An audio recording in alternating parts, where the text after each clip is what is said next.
So, we're in the season of Lent, this period of 40 days in preparation for Easter, for the Feast of the Resurrection.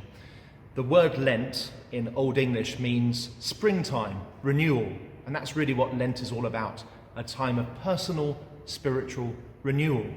It's a time of simplicity and a certain soberness.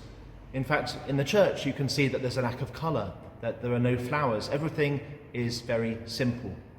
In the Eastern Church, Lent is called a time of bright sadness. I think that's rather good. Yes, there is a time of sadness as we try and say no to ourselves and try and overcome any bad habits and try and draw closer to God, but also underneath is a sense of joy.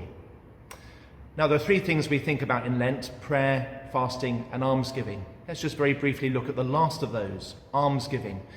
We normally think of it in terms of giving money to charity, and that's certainly part of it, but it's actually giving the gift of ourselves, the gift of our time, the gift of our energy. And there are all sorts of ways we can do that. Perhaps by volunteering, perhaps by doing some gestures of love with our friends and neighbours and members of our family. Perhaps it might mean all sorts of things which only we might know. So why don't we think about what we can do in terms of the gift of ourself in Lent, so that our left hand does not know what our right hand is doing.